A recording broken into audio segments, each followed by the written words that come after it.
Como é que é? Como é que nós vamos organizar isso? Quem é que vai começar falando? A gente pode começar com as perguntas, eu É? acho, né? Começar com as perguntas? Pode, não, a menos que queira que eu fale sobre alguma coisa que eu sei pouca coisa. Se quiser começar as perguntas, começo. Coragem, quem é que faz primeiro aí? Quem que fala primeiro aí? Opa, ó, tem a palavra, fala. Esqueceu? Se você estivesse no governo hoje e você pudesse mudar alguma coisa da Constituição, o que você mudaria?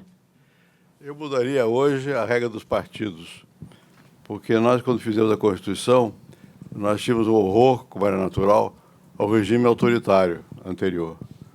E nós escrevemos lá um dispositivo, um artigo da lei, que, na verdade, garante a livre formação de partidos. Isso tornou muito difícil a aprovação de regras. Então, nós hoje temos 26 ou 28 partidos dentro do Congresso, o que torna muito difícil você governar. E como você tem outra regra lá, de que o presidente é eleito pela maioria absoluta dos votos, e quando ele não consegue no primeiro turno, tem um segundo turno, o partido do presidente geralmente tem chega a 20%. Então, os presidentes ficam muito dependentes do Congresso. E o resultado foi o que nós estamos assistindo aí. Um sistema de nomeação a troco de apoio e arrebentou muita coisa. Então, eu acho que não é o mais importante no Brasil são outras questões da política econômica e tal, mas do ponto de vista de organização institucional, eu acho que essa foi uma regra que nós fizemos de boa fé contra o regime autoritário, mas que teve consequências a deformação do sistema democrático. Vai ser haveria muitas outras coisas. Eu mesmo fiz várias emendas à Constituição quando eu era presidente, e eu fui relator adjunto da Constituinte, escrevi alguns textos da Constituição. Portanto, não é uma coisa pessoal, é uma coisa do processo brasileiro, que a gente tem que avançar com o tempo. Outro. Pode falar.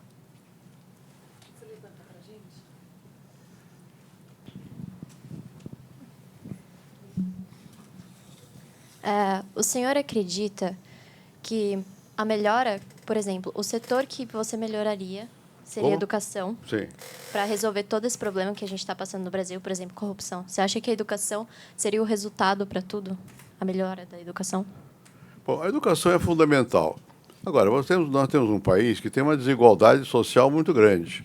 Então, tão importante ou mais do que isso é você ter políticas de equalização, portanto, de emprego, de crescimento da economia, de maior igualdade, tudo isso.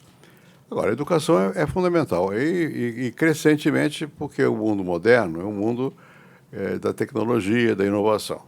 E se as pessoas não são capazes de lidar com a tecnologia e com a inovação, não são também capazes, portanto, de obter trabalho.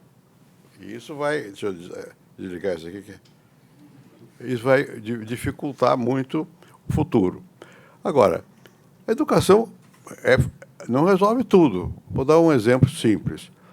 A Alemanha era um país altamente educado e fez o nazismo. Então, não basta só a educação, você tem que ter valores, tem que acreditar em alguns objetivos que você vai fazer com a sociedade, que você vai fazer com as pessoas, como é que você, enfim, encara o mundo. Isso é fundamental, né? Então, é muito difícil dizer o que é o mais importante, o menos importante, porque são muitas coisas. Certamente, a educação faz parte daqueles processos que são básicos para um país poder melhorar. Vamos lá. Senhor presidente, nos últimos anos, a gente viu várias investigações de corrupções, durante os nossos últimos anos. Você acha que esses processos foram enviesados ou foram como a justiça cega? Vocês foram o quê? Enviesados. Bom, veja, vamos separar as coisas. Você tem corrupção não só no governo, tem na empresa privada, tem na sociedade, você dá propina para o guarda para não ser multado, enfim, tem um processo. E a nossa cultura, que não são só as regras, as instituições, mas a nossa cultura é pouco exigente quanto a comportamento correto. Deveria ser mais exigente. Agora, o que nós assistimos nos últimos anos não é simplesmente isso. E tampouco é simplesmente a corrupção daqueles que estão no governo. É mais complicado do que isso. Houve uma organização, da aceitação, portanto, de que se nomeassem pessoas para ocupar postos públicos e essas pessoas entravam em contato com empresas privadas, se aumentava o valor dos contratos públicos, o dinheiro que era esse diferencial passava pelas empresas privadas e ia parar nos partidos que sustentavam o governo e, eventualmente, no bolso de alguns no meio do caminho. Bom, isso se organizou como o que é Lava Jato, que estamos discutindo, ele mostrou, foi isso. Quer dizer, você tinha o próprio poder está organizado, supondo a existência desse mecanismo, que é uma corrupção sistemática, o que é bastante grave, bastante sério, e é o que nós estamos assistindo hoje, desmontar esse sistema, que não é fácil, e que não é que foi feito por uma pessoa ou por um partido. Muitas pessoas, muitos partidos, no decorrer do tempo, e tem por trás essa cultura mais geral de aceitação de desvio.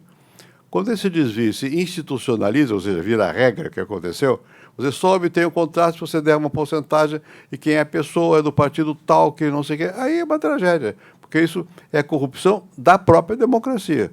Você tem a corrupção do dinheiro, depois você tem a pessoal, tem partidária, tem institucional, e como é que o que sobra? Então você tem que combater isso.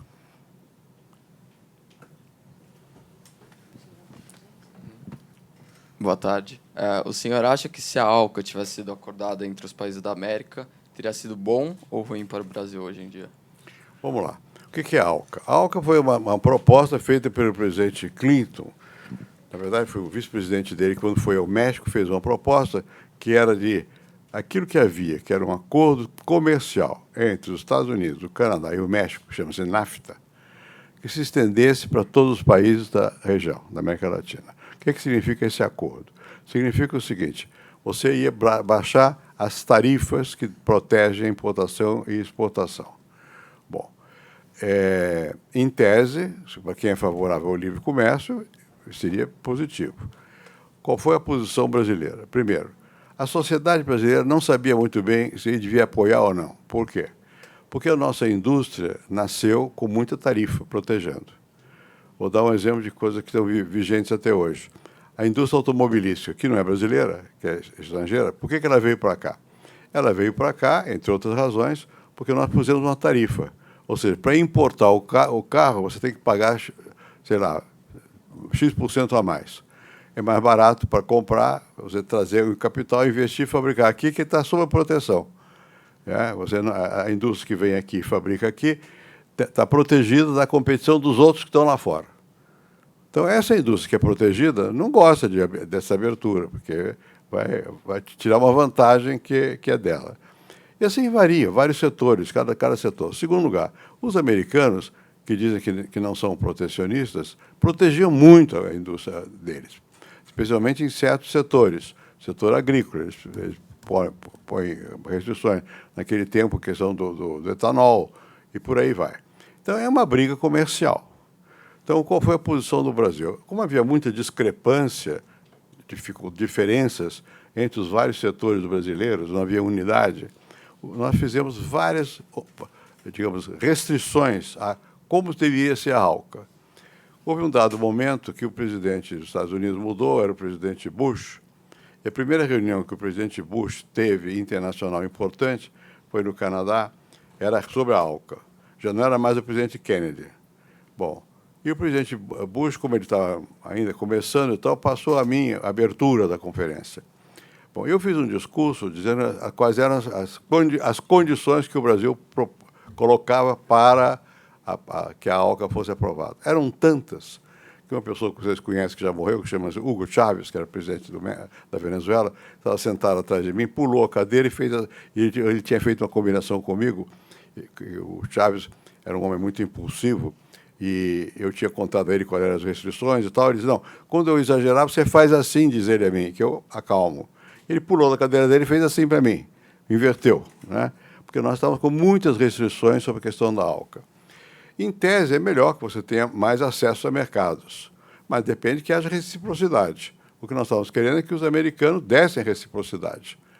não ficasse só sob controle do americano. Mais tarde, os próprios americanos desistiram da ALCA. Desistiram da ALCA e o governo do Brasil, já não era mais eu, gostou. Por que os americanos desistiram da ALCA? Porque eles passaram a fazer acordos bilaterais com o Peru, com a Argentina, com não sei quem e tal. E esses acordos nos deixavam, nós brasileiros e a outros mais, mas sobretudo o Brasil, porque somos industrializados, à margem desses acordos. Então, entre uma ALCA bem feita e o que foi feito depois, era melhor uma ALCA bem feita. Mas nós não fizemos a ALCA bem feita e o que prevaleceu foi a proliferação de acordos bilaterais que os americanos fizeram com vários países, né? E nós, então, tentamos reagir como? Propondo um acordo com o Mercosul, com a União Europeia, entre o Mercosul e a União Europeia. E nós também achávamos, naquela época, que nós não queríamos desmantelar o Mercosul, que era mais fácil negociar em conjunto com o Mercosul. Os americanos queriam desmantelar. E o Mercosul propôs, em 1995, um acordo com a União Europeia, porque isso compensaria isso. Esse acordo está para ser discutido agora, de novo, para ser decidido nesses meses que estão agora, que era uma tentativa de dizer, olha, pelo menos a gente abre um espaço de comércio mais amplo entre o Brasil e a Europa. Então, é sempre assim, quer dizer, esses acordos são interesses em jogo, interesses comerciais e econômicos, naturalmente, né? E os países têm que ver o que é melhor para eles, né? Agora, a União Europeia parecia uma coisa muito boa. A Inglaterra resolveu sair da União Europeia, agora, é o Brexit. É bom? Sei lá porque os ingleses... Eu acho ruim, mas porque eu não sei porque os ingleses fizeram. Devem ter lá suas razões. Em matéria de comércio internacional, você tem uma briga entre vários países, né? Quem que ganha, quem que perde. Então, é difícil você dizer em abstrato. Só a favor... Depende, quais são as circunstâncias. Vai realmente baixar a tarifa para todo mundo ou só para alguns? Você vai ter regras que garantem que a produção é local ou o país vai importar e exportar com vantagem para ele? É uma matéria muito complicada, mas em tese é isso. O que mais? Senhor presidente, quando o PSDB surge como uma dissidência do PMDB, ele vai querer apoiar, teoricamente, um modelo parlamentarista na Constituição de 88. O senhor acredita que um modelo parlamentar seria mais eficiente que o atual presidencialismo? Veja, você disse uma verdade. O PSDB, quando foi organizado, foi no fim da Assembleia Constituinte. Por que nós criamos, naquela época, o PSDB? Porque a maioria de nós estava no MDB, PMDB, que era o partido contra a Arena, que era o partido que apoiava o governo militar.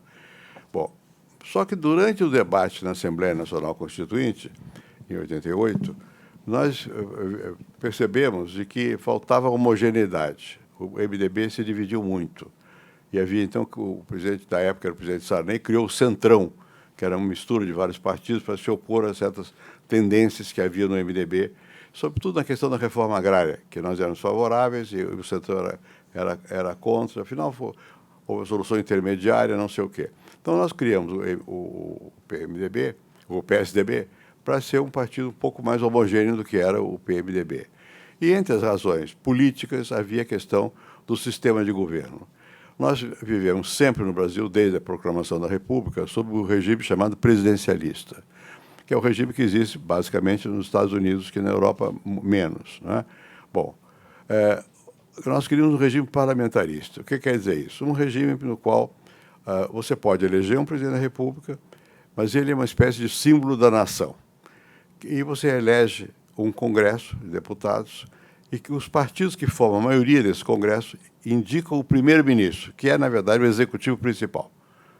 Aí varia. Tem um semipresidencialismo, Portugal, por exemplo, onde o presidente tem um pouco mais de poder, mesmo na França tem um pouco mais de poder, ou então não tem poder nenhum, por exemplo, na Inglaterra, ou na Espanha, onde é rei, e o rei não tem poder.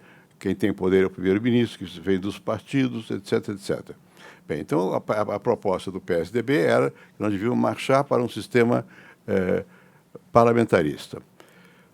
Só que houve um plebiscito e nós perdemos o plebiscito, que era o plebiscito de mudar de presidencialismo para parlamentarismo. O sistema parlamentarista exige o quê? partidos. Né? A que eu disse aqui no começo, de que nós temos 20 e tantos partidos, não há 20 e tantas posições ideológicas no mundo. Não são partidos, são agregação de pessoas com interesses diversos. Então, é muito difícil você fazer parlamentarismo quando não há partido. Né? O parlamentarismo requer não só partidos, como requer uma outra coisa. O nosso sistema, eu vou dizer um palavrão, é proporcional uninominal. Ninguém entende o que é isso, proporcional uninominal. É o seguinte, você elege pessoas em termos da proporção que o seu partido obtém, mas você, no partido, tem que ter o voto seu, uninominal. Faz a lista de candidatos. Isso deu uma confusão grande. Pega o estado de São Paulo. São Paulo tem direito a ter 70 deputados, é o máximo, porque a Constituinte limitou. O máximo que pode ter são 70 e o mínimo é 8. Bom, então, o número de pessoas para eleger um deputado em São Paulo é muito maior do que em outro estado, como Roraima, ou qualquer outro. Qualquer que era antes, era um território, viraram estados, podem eleger 8. Tudo bem. Em todos os países do mundo há um pouco dessa deformação, porque senão os os estados mais populosos têm um peso desproporcional e os outros não aceitam. Bom, então você pode, em São Paulo, eleger 70. Pela regra, cada partido pode indicar o número de vagas mais um terço. São Paulo, cada partido pode indicar 101 pessoas. Se 20 partidos indicarem 101 pessoas, você tem 2.020 pessoas como candidatos. Essas 20 mil pessoas vão pescar voto no eleitorado do estado inteiro, digamos, 30 milhões de pessoas. Resultado, o eleitor não conhece diretamente o deputado, o candidato. O candidato, como é que ele consegue pegar voto? Não é que ele vá diretamente ao eleitor. Ele tem um clube de futebol, uma prefeitura, um sindicato. Né? Esses são os verdadeiros eleitores do Brasil. Né? E o deputado se elege, ele vai servir a quem o elegeu. Quem o elegeu não é o povo, são esses intermediários que levam o voto para ele. Então, é uma distorção grande, você esquece em quem você votou. Porque é tanto candidato. Bom, como é que vai fazer parlamentarismo assim? O parlamentarismo requer uma distritalização do eleitorado. Eu morei uma vez na Inglaterra, eu era professor numa universidade chamada Cambridge, uma cidade chamada Cambridge, na Inglaterra. Um dia bateram na minha porta, quem era? Era o candidato. Porque vai a pessoa. Né? Você diminui o círculo dos eleitores, fica mais próximo o representante do representado, né? E você não tem tantos partidos assim. Bom, então eu acho que que você conseguir fazer um parlamentarismo é bom, mas precisa ter partido e precisa ter distrito. Qual é o que eu acho que é razoável em termos de caminho para chegar lá? Você estabelecer a distritalização para o voto de vereador, para as pessoas aprenderem. É óbvio que uma cidade grande como São Paulo tem áreas enormes que não tem vereador nenhum que as represente, porque é tudo vago. Então, se você pega São Paulo, não sei quantos vereadores são, 50 que seja, divide São Paulo em 50 distritos, em cada distrito os partidos vão disputar naquele distrito quem é o vereador, para aprender, para o povo ver se vale a pena, até chegar ao plano federal. Então, eu continuo achando que o parlamentarismo tem vantagem. Eu vou dar um exemplo concreto. Mas eu acho que você tem que construir isso. Nós aqui no Brasil temos a ideia de que basta ter uma ideia boa, um grande plano Salvador. Não é verdade. Você tem que ter um pouco mais de experimentalismo, um pouco mais de humildade na proposta. Você chega lá, não começa lá onde você quer chegar. Você tem que construir. Então, eu acho que era preciso digitalizar pouco a pouco para poder chegar a um equilíbrio assim. Quando você tem um sistema presidencialista, o que acontece? Quando o governo é mau, ou vai mal, às vezes não é mal, mas vai mal, como é que você tira? Só tem um jeito, é impeachment. E o impeachment é traumático. Nós acabamos de passar por vários impeachments aí. Do Collor, da Dilma. Bom, por que eles caem? Porque eles feriram a Constituição. Mas não é só por isso, é porque parou de governar. Não consegue mais. Só que você, para poder tirar, tem que ter um processo dramático. Né? Quem vai para o poder é o vice. Quem é que votou no vice? Em geral, os que estão contra o impeachment. Né? É muito complicado. Se fosse parlamentarista, cai o governo. Não tem maioria, cai o governo, cai o primeiro-ministro. Fica o presidente, que o presidente simboliza o conjunto, mas cai o primeiro-ministro. Então, aí eu acho que é mais eficaz. Os Estados Unidos funcionam com um sistema presidencialista, mas o voto lá é distritalizado. É um misto. O voto é distritalizado. O presidente tem o poder total e coisas, mas é assim. E tem reeleição. Tudo bem. Então, não há assim, uma fórmula ideal dessas coisas. Você tem que ir tentando ver o que dá certo e qual é o que se amolda mais às condições da vida tal como ela se dá na realidade. Então, eu acho que, de onde devíamos, a meu ver, devíamos caminhar para chegar lá, mas tem que ter partido, tem que ter distritalização. Do jeito que está, não tem nada disso.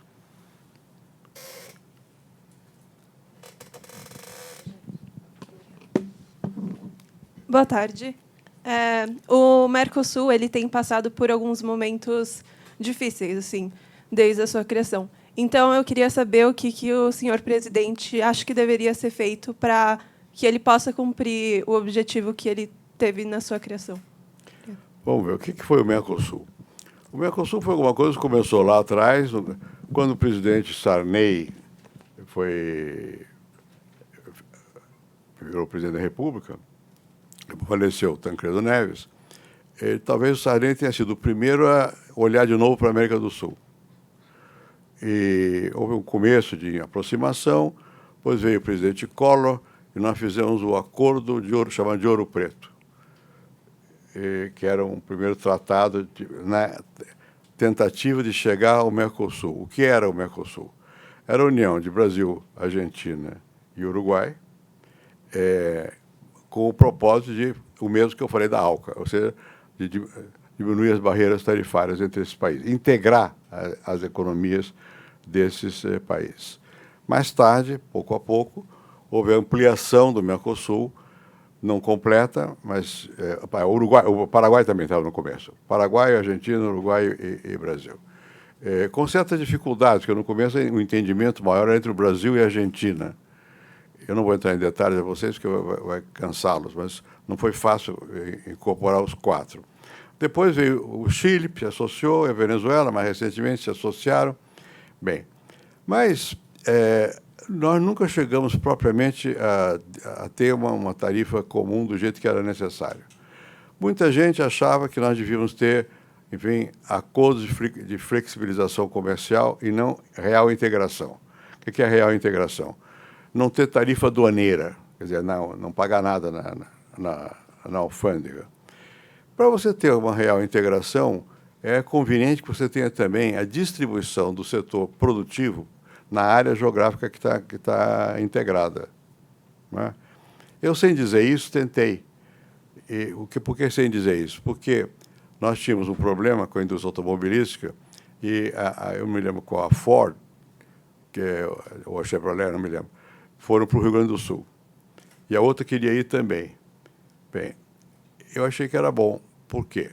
Porque seria possível usar as fábricas de partes de automóvel que existiam em Córdoba, na Argentina, para poder abastecer essa indústria do Rio Grande do Sul. Então, você integra as economias. Eu disse que tinha que ser devagar, senão as fabricadoras de partes de São Paulo não iam aceitar. Né? Mas a economia é grande, muita gente tem que aumentar o bolo para todos, não para ficar brigando. Afinal, não deu certo por razões políticas, que o pessoal elegeram outro governador no Rio Grande do Sul que não queria, a fábrica foi parar, da Ford foi parar na Bahia, desorganizou. Mas nós nunca conseguimos essa distribuição do processo produtivo por toda a região. Depois, pega um país como o Paraguai. O Paraguai tem energia barata, porque tem Itaipu. E ele não usa toda a energia, ele vende para nós. Agora começa a haver alguma produção de setores da Argentina e do Brasil no Paraguai. Bom, o que não é mal para a integração. Mas a partir de certa altura, cada vez que havia uma reunião dos grupos do Mercosul, dos ministros de comércio, não sei o quê, do exterior, ao invés de aumentar, de diminuir as barreiras, era sempre para fazer exceção. pode tal coisa, exceção de, por exemplo, da produção de açúcar do Brasil, que não pode entrar na Argentina porque prejudica a produção do norte da Argentina. Exceção de não sei o quê. Enfim, quando eu mesmo percebi que havia dificuldade de acordos comerciais, propus uma outra coisa, que foi aceita, que era um programa feito pelo Banco Interamericano, BID, que era de fazer uma infraestrutura comum. Isso funcionou mais ou menos. Então, o Brasil hoje tem energia da Venezuela, a energia do Paraguai, gás que é da Bolívia. Bom, e deviam caminhar mais pela integração física, porque a Europa começou pela integração física, lá quando fizeram a União Europeia. Não é? Bem, então, mas bem ou mal, o comércio entre o Brasil e os outros países do Mercosul aumentou muito, e vice-versa. Deu um dinamismo muito grande a esse país. Mas mais importante do que isso é o seguinte, vocês são jovens, eu infelizmente sou velho. No meu tempo de jovem, o inimigo era a Argentina. Meu pai é militar. A maior parte da minha vida, meu pai passou no Rio Grande do Sul. Porque as tropas brasileiras estavam no sul do Brasil.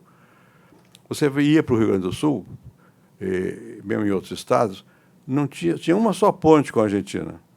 Não havia estradas de terra, para evitar a invasão. Isso acabou.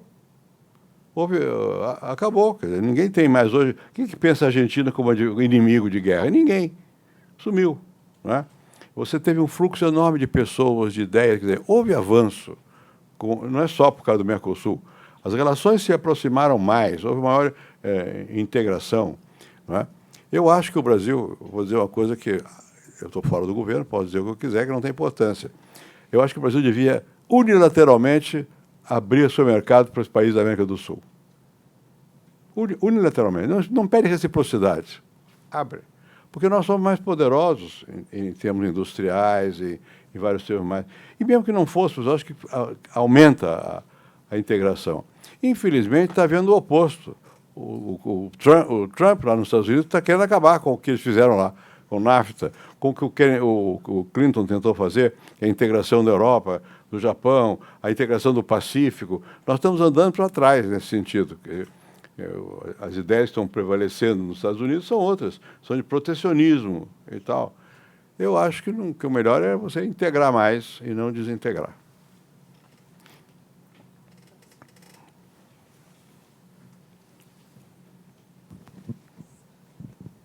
Boa tarde, professor. Eu gostaria de saber a sua opinião em relação ao foro privilegiado, já que nunca se criticou tanto isso aqui no Brasil. Olha, aqui não há foro privilegiado, é uma distorção do foro privilegiado. Qual era a razão para haver foro privilegiado? É para garantir que as pessoas que exercem certas funções não venham a ser atacadas por razões menores, políticas. O que quer dizer isso? Alguém, vamos dar o caso concreto, presidente da República, para ele não poder ser processado numa cidadezinha qualquer, só para a pessoa aparecer no jornal. E o que acontece? Acontece com muita frequência. Não quando você é presidente, porque você tem foro privilegiado. Mas quando você deixa de ser presidente, você não tem mais foro privilegiado. Aí pululam processos, que são processos que não têm base, não têm sustentação. Então, o cara diz, olha, tem que preservar o exercício da função. Mas nós temos no Brasil, pouco a pouco, aumentou, tem 28 mil pessoas com foro privilegiado. É uma distorção da ideia inicial, que era para garantir certa, digamos, institucionalidade. Os que têm certas funções, exercem as funções de representação, eles podem ser acusados, mas não foram adequados para evitar a distorção política.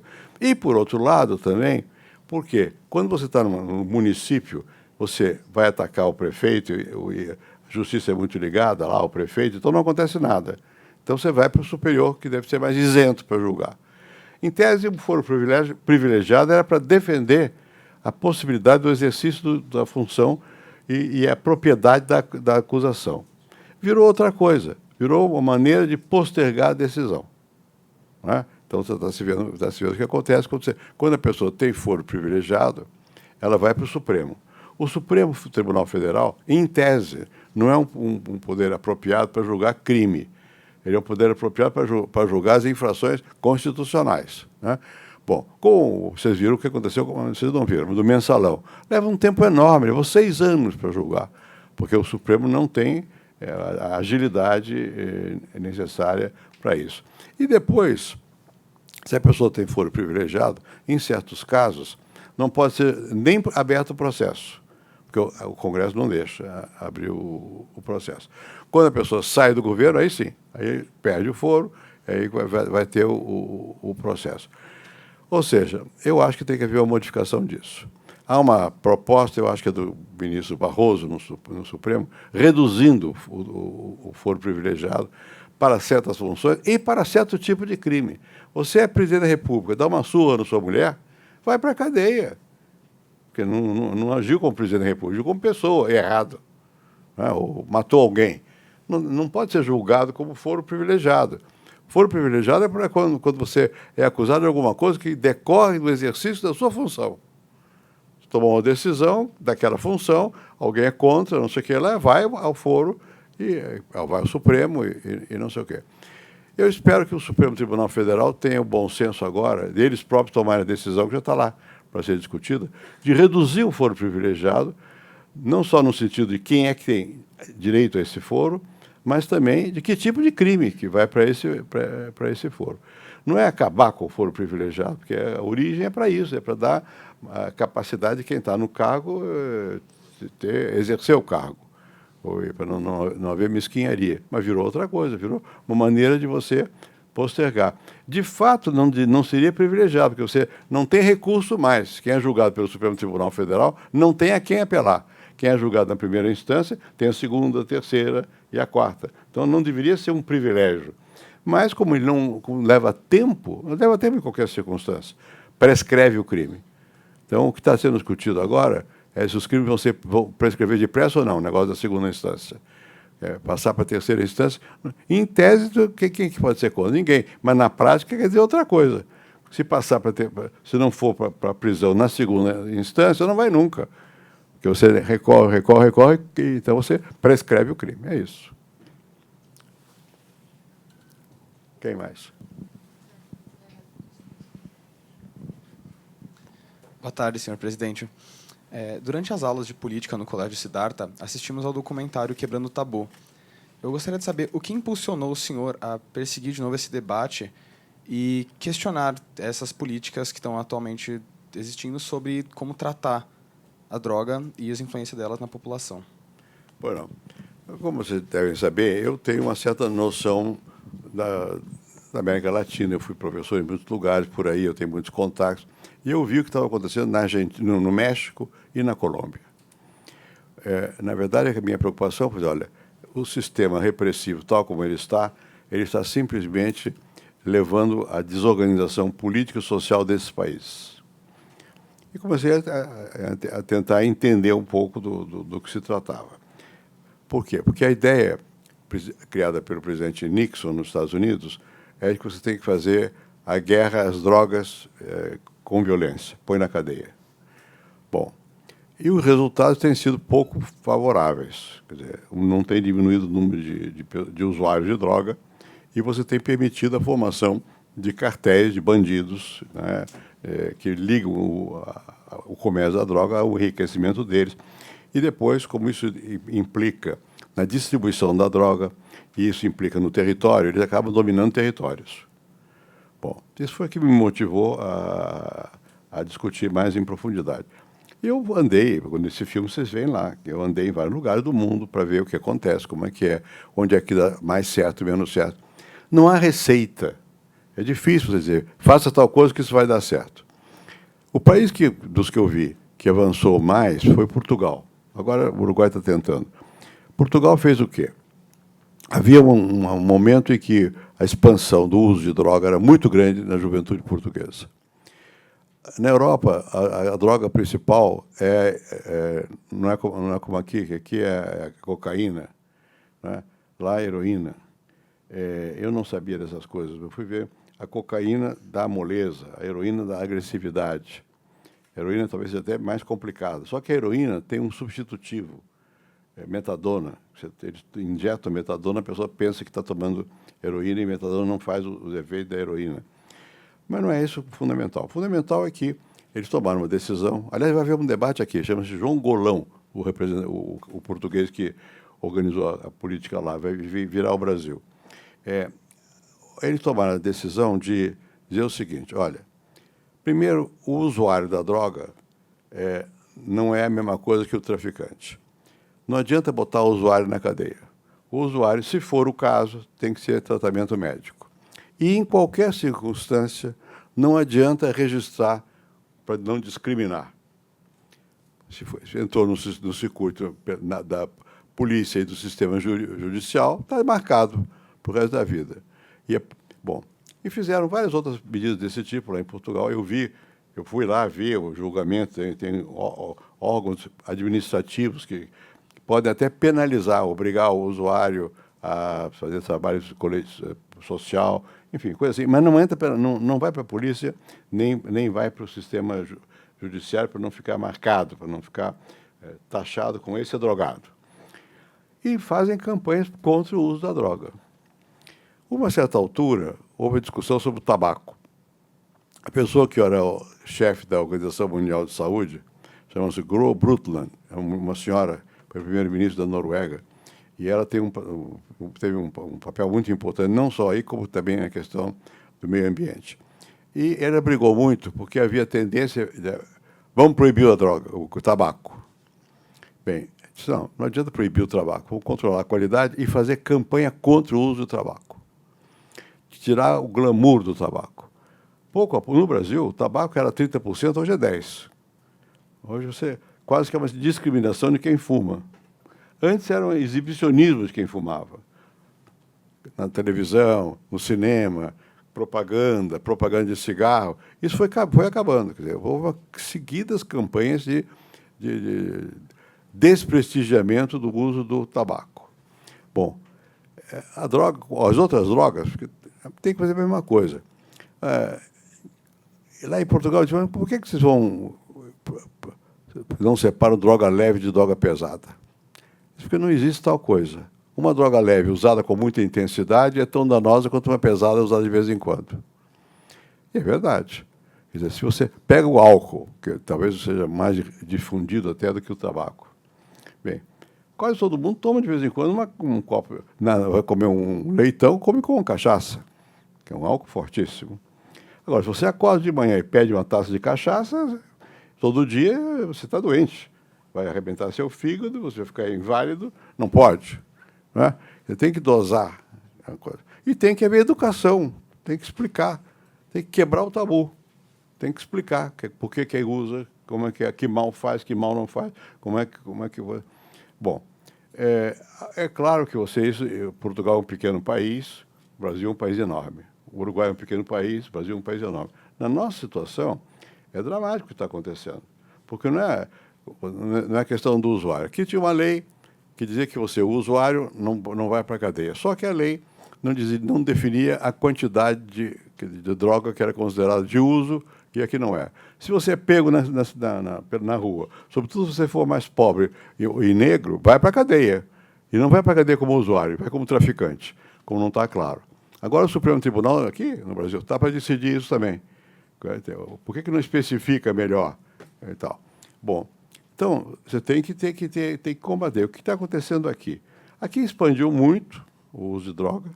Eu costumo dizer uma coisa forte: a droga no Brasil é livre na mão do traficante. Mas tem droga por toda parte. E todo mundo tem acesso na mão do traficante. É horrível. E o traficante, para poder ter vantagem no seu negócio, controla o território.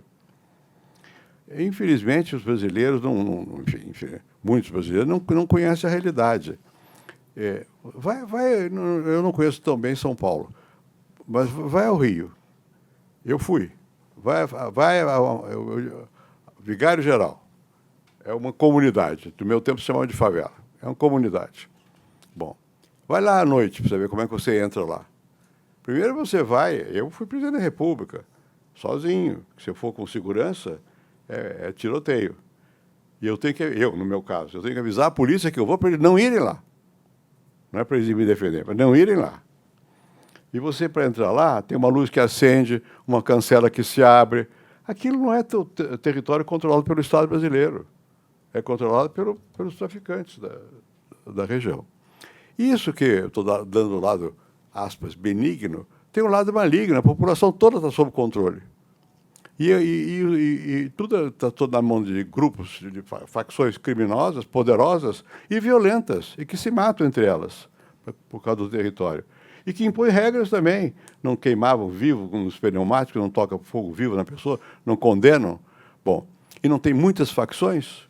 Eu fui mais recentemente a uma outra, lá no Rio, para fazer um debate, chama-se Maré, é uma outra comunidade.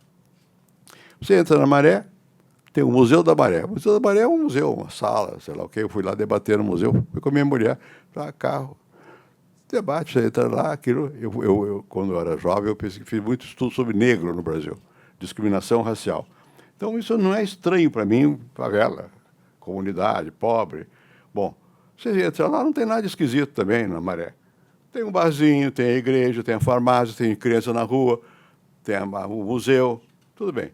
Na hora de ir embora para casa, ele disse, não vai sozinho, vai um cara. Eu vou levar um armário lá comigo, cara, para me levar. Eu moro no Rio, num lugar mais longe de lá. Foi. Eu digo, está tudo calmo aqui. Ele disse, como calma, doutor? Na semana passada morreram 5. Eu digo, como é que morreram 5? Não, porque aqui tem Amigo dos Amigos, AAA, tem o Comando Vermelho, tem a milícia e tem o BOP. Para eles, BOP é a mesma coisa que os outros. Quando eles entram, BOP é a polícia, quando eles entram, eles matam. Um dá tiro no outro. A mesma coisa numa outra comunidade, me disse uma senhora que me impressionou muito, que tinha 2 filhos. Ela me disse, não, um dos meus filhos está no crime. O crime é droga, é narcotráfico. O outro não. Eu não aceito nada de quem está no crime. Você pode ir à minha casa, que lá não tem uma televisão, nada do que está no crime. Agora, quando a polícia chega, ela bate em quem está no crime e quem não está, é em mim. Bom, a pessoa que comandou a ocupação militar no Rio, do Morro do Alemão, foi meu ajudante de ordens, quando eu era presidente. E foi também comandante da tropa brasileira no Haiti. Anos depois, aqui, ele me convidou para almoçar com eles, aqui em Campinas, onde ele comandava, e me disse, olha aqui, eu fui lá do Haiti. No Haiti, a população aderiu a nós. No alemão, não. O complexo do alemão, não. Porque a população sabe que a gente vai embora e eles têm medo dos verdadeiros chefes, que são os criminosos. Então, a gente não descobre nada. O sistema de informações deles é precário, mas eles têm sistema de informações e nós não temos. Então, essa é a realidade. Isso é assim que as pessoas vivem no dia a dia, e a droga está ligada a isso. Então, você tem um lado do usuário, que tem que ser, se for dependente, tem que ir para o hospital e não para a cadeia. Você tem a prisão indiscriminada, e quando o sujeito vai para a cadeia, aí vira mesmo, mula, transportador de droga. Eu fui à cadeia aqui no Carandiru com o Drauzio Varela, que conhece bem esse negócio todo. Bem, sobretudo as mulheres que vão para a cadeia, elas têm o marido, que também é marido, assim, o que seja, ligado ao tráfico, né? Elas são presas, levando droga, são condenadas, a pena mínima é, sei lá, de X anos, 7 anos, leva muito tempo para julgar, não julga. Quando chega na cadeia, se for mulher, o homem não vai vê-la, fica abandonada lá, e vice-versa, não. A mulher é leal ao homem, o homem não é leal à mulher, ela fica abandonada. Quando ela sai da cadeia, ou ela vai ser mula mesmo, ou não tem o que fazer. Isso é a dura realidade das cadeias. Então, ao prender, você está aumentando ao mesmo tempo o número dos futuros bandidos, e vão prender um com o crime do outro. Então, é muita coisa, é muito problema, mas está aqui. Vocês lerem um jornal chamado O Globo, que era do Rio de Janeiro, não estou fazendo propaganda do Globo, não. Qualquer jornal do Rio de Janeiro, vocês vão ver que todo dia tem morte, todo dia tem violência, todo dia tem causa de drama. Isso é a realidade, é o cotidiano. Nós temos que enfrentar essa questão. E não adianta botar na cadeia. As cadeias estão cheias, tem 600, 700 mil. O Brasil é o 3º país que mais prende gente no mundo. Põe na cadeia, fica pior ainda. Não estou dizendo que não tem que ter cadeia, tem que ter, mas tem que separar e tem que ver qual é o crime que vale a pena você botar na cadeia, qual é o crime que é melhor você dar uma pena alternativa, para ele não ficar pior criminoso ainda. Qual é a aceitação que a sociedade pode ter do uso de droga, qual é o limite, qual é a campanha que vai fazer para mostrar que a droga faz mal. Enfim, é isso. Eu me interessei por razões não só da droga em si, mas da sociedade, da política, da vida. Que a gente não pode tapar os olhos, isso é a nossa realidade, tem que enfrentar essa realidade e atuar. É o que eu acho. Última questão. Quem manda são vocês, eu só obedeço. Vamos lá.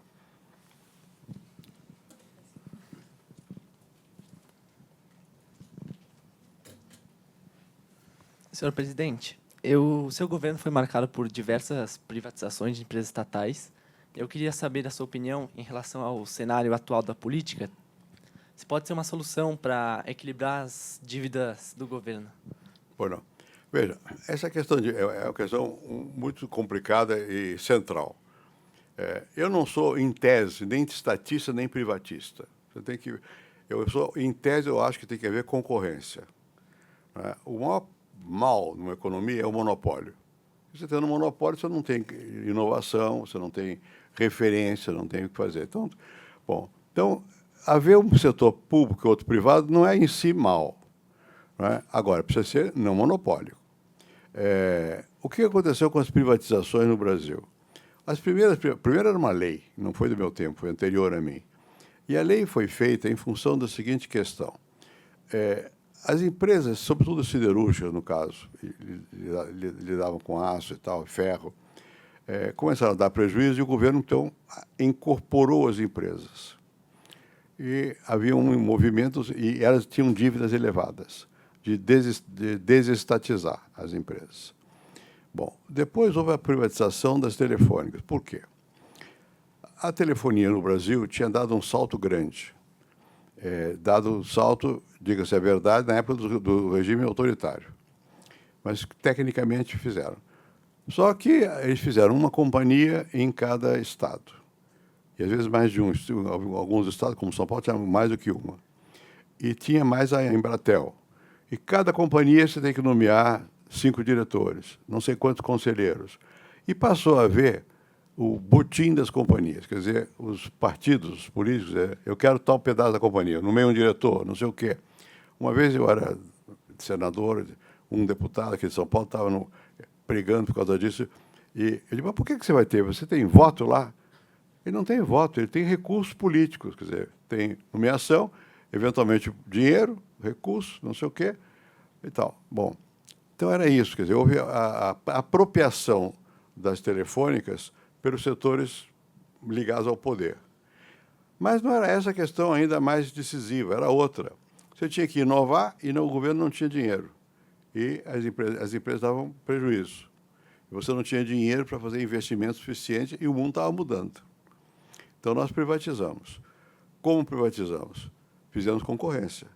E até hoje elas têm, elas competem entre si, está diminuindo, mas ainda competem entre si, e deram um salto enorme. No tempo que era estatal, se isso aqui fosse, não havia isso. Era o telefone. Você deixava o telefone aqui, cada empresa maior tinha um office boy, assim chamado, um funcionário, para ficar perto do telefone, para ver se deu linha. Opa, deu linha, vamos falar. Não tinha linha. Né? Era um fator de atraso. Então, havia necessidade de dar um salto. Há outras áreas mais complicadas. Petrobras, por exemplo. Petrobras, primeiro, inicialmente, a Petrobras foi proposta no tempo do Getúlio Vargas, que ele era presidente, no segundo mandato, quando era eleito pelo povo, na verdade. Quando foi para o Congresso, essa lei, a lei mandada pelo Getúlio, não era estatal, não era monopólica. Bom, também como Volta Redonda. Volta Redonda, eles tentaram fazer com capital privado. No caso de Volta Redonda, o capital privado não se interessava. A United States Steel Corporation, que era a grande companhia americana, achava que para o Brasil era bom para consumir, não para produzir.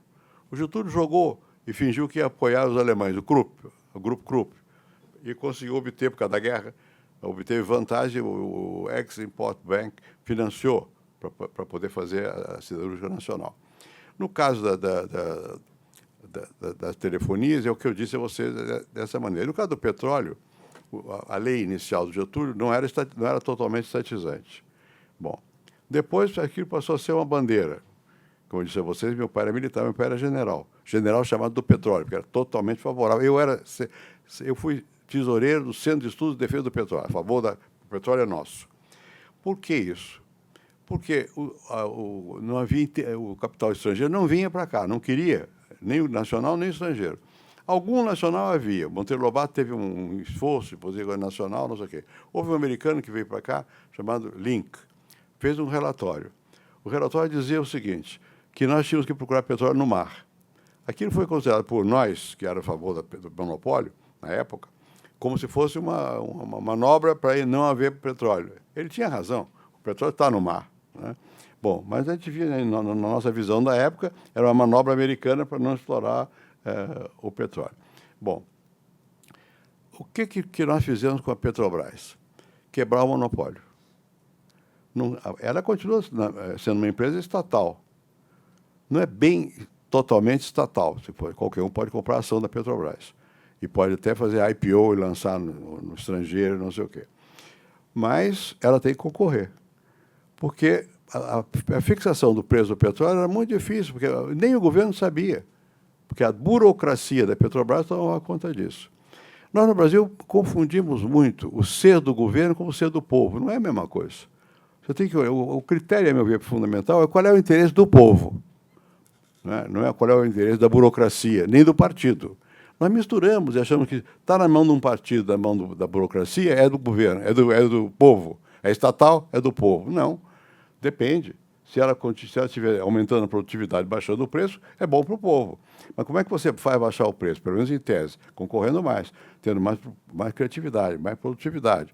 Então, eu acho que essa questão é olhada de maneira muito superficial em termos de é estatal ou não é estatal? Privatizou ou não privatizou? Eu nunca fui favorável a privatizar a Petrobras, nem o Banco do Brasil.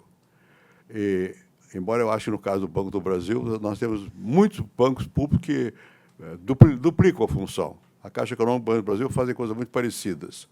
Mas isso é racionalização do processo, não é?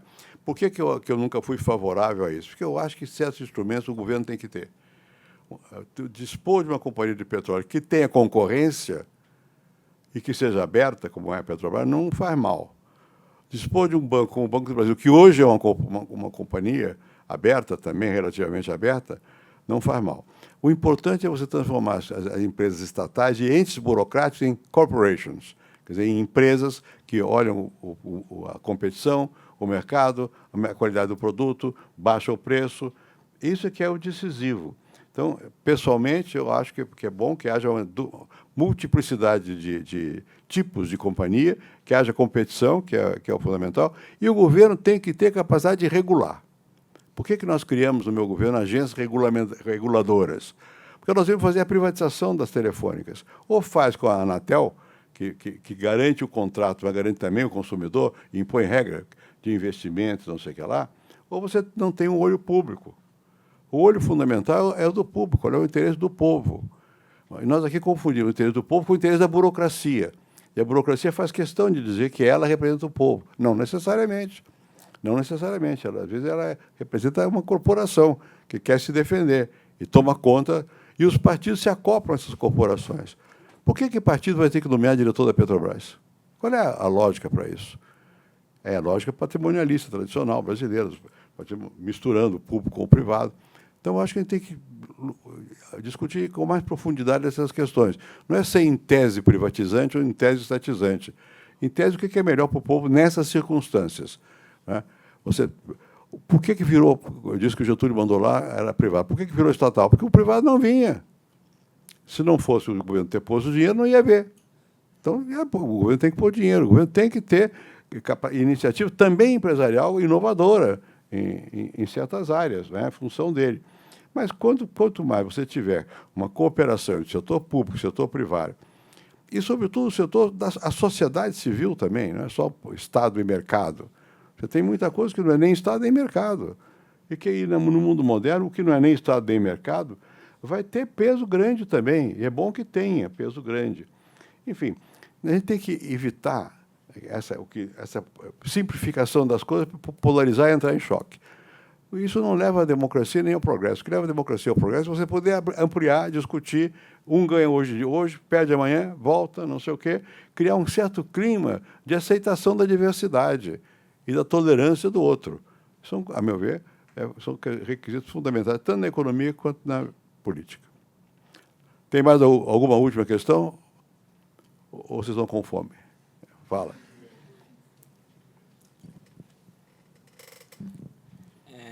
Boa tarde. O senhor, como sociólogo, que visão tem do impacto das fake news no pensamento político da população? O impacto de quê? As fake news. As fake news, sim. Eu vou dizer uma coisa a vocês. Quando eu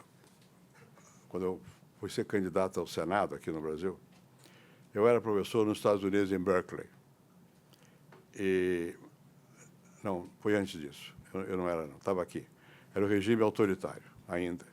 Foi em 78. Eu era professor da USP, da Universidade de São Paulo. Eu tinha ganho a cátedra em 68. Aí veio o AI-5, o regime militar.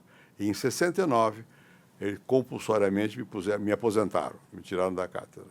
Aí, em vez de voltar para o exterior, eu tinha convite dos Estados Unidos, da França, eu resolvi ficar no Brasil e fiz um centro de pesquisa, chamado, está vivo até hoje, chamado SEBRAP. Bom, e lá, eu comecei a escrever em jornais alternativos contra o governo militar. O chefe da resistência democrática chamava-se Ulisses Guimarães. E o Ulisses Guimarães foi lá me ver com outro amigo dele para me convencer que eu devia ser candidato ao Senado, para poder trazer gente nova para a vida política, porque os novos estavam pensando mais na Revolução e não fazendo nada, estavam em casa pensando que podiam ser revolucionários e tal, que era melhor que eles viessem atuar. Então, eu fui para lá. Eu levei um susto, porque eu fui candidato ao Senado e começaram a espalhar que eu fumava maconha. Eu, pessoalmente, sou careta. Eu não fumo nem cigarro. Como eu disse aqui, meu pai é militar, obedeço a regra, eu sou muito quadradinho. Eu digo, mas não é possível, professor da Universidade de São Paulo, dizer que eu fumo maconha, ninguém vai acreditar. Acreditaram, quer dizer, porque é fake news, né? Quando eu fui candidato a prefeito de São Paulo, era contra o Jânio Quadros. Eu fui um dia à periferia, aí, cidade de Tiradentes, e tinha uma senhora que dizia, por que o senhor vai distribuir maconha no lanche das crianças? E o Jânio fez isso, o pessoal do Jânio, como meu pai era militar, me distribuíram a cavalo, fardado, como se eu fosse favorável ao regime militar, e distribuindo lanche de maconha. Quer dizer, fake news. Só que naquele tempo, o fake news você era limitado, você distribui ali naquela região, né? Hoje você tem o fake news que sai por aqui. Se você apertar o botão aqui, meu nome, eu tenho um apartamento com fotografia em Paris. Está lá, que eu queria ter, não tenho, infelizmente, né? E quando está lá, não adianta você tirar, não vai tirar. Não é também dizer. Então, o nosso mundo é assim, é um mundo complicado, né? Agora, quando essas fake news, no caso, nem toda fake news pega, né? Bom, então, mas quando você tem a manipulação possível via fake news do voto, complica muito. O que aconteceu nos Estados Unidos acontece em toda parte. Então, é um problema. Como é que você se defende da fake news? Agora tem uma discussão enorme lá nos Estados Unidos com o cara que inventou o Facebook, ou sei lá o quê, né? Porque eles usaram... vocês todos, vocês não têm... Cada um põe no Face, não posta o dia a dia. Eu estou hoje com os alunos do Colégio Rainha da Paz aqui discutindo. Pá, põe aqui. Eu não ponho. Mas tem muita gente que vive disso. Tem mais prazer em dar a notícia do que fazer. Está viajando, eu estou vendo a catarata, não sei do que, o que vale a pena é botar aqui, não é ver a catarata. Tudo bem, o mundo moderno é assim. Então, isso é tremendo, porque você tem uma ligação enorme. Isso aqui é um instrumento liberador, que te dá informação, você também pode participar, mas, ao mesmo tempo, é manipulador, né? E nós estamos começando a aprender, será que vamos aprender? A lidar com isso. E isso criou um problema muito complicado, que quebra a confiança. Você não sabe, é verdade, é falso. Tem que quebrar. Primeiro tem que desconfiar. Quando você tem um jornal, o jornal tem um editor. Ele é responsável. Aqui, o jeito põe um anônimo. Põe lá, olha aqui. Qual é o seu nome? Hein? Nicolas. O Nicolas é ladrão. Vou botar aqui. O Nicolas bateu minha carteira. Você pode fazer um esforço, não vai ficar a vida inteira aqui, você bateu minha carteira, né? E se você quiser ser vereador, olha, Nicolas, você bateu a carteira primeiro. Então, esse é o mundo que nós estamos vivendo. Nós não sabemos ainda nos defender e tem que voltar a ter critério. Porque qual é a vantagem que tem a imprensa escrita? É que ela tem o editor, ela tem o responsável. Em tese, ela tem critério. Pode não ter, mas em tese ela tem critério. Agora aqui não, você está num mundo que o critério some, desaparece. Você vai ter que encontrar, reganhar confiança. Você só tem confiança de pessoas, né? Ou instituições, né? E você vai conviver com fake news, mas você vai ser capaz de, talvez, de discriminar o que é fake do que não é fake. Você não vai proibir, porque não adianta proibir. Hoje em dia não tem como proibir. Proibir na China, mesmo assim, olha lá, né? A internet, olha lá. Então nós vamos ter que aprender a conviver com esse mundo e a ter critério. É contraditório, quer dizer, um mundo em que você tem massa e informação que circulam à vontade, você vai ter que ter pessoas com confiança e você mesmo tem que ter critério para desconfiar. Não é só porque apareceu aqui, aceitou, ou só porque fulano disse, ou porque eu disse, eu vou aceitar. Tem que pensar, será que é isso mesmo? Ou ele me enganou essa tarde toda? Espero que não, mas, de repente, tem que pensar 1000 vezes. Nós todos temos que pensar o tempo todo. O que nós estamos ouvindo é isso mesmo? Eu estou de acordo? Quer dizer, tem que ter um espírito que é o espírito científico. Tem a dúvida como método, experimentação como instrumento para saber o que é certo e o que é errado. É isso. Não, você não disse, você não roubou hoje, não. Isso eu brinquei só. Tá, obrigado. Hein?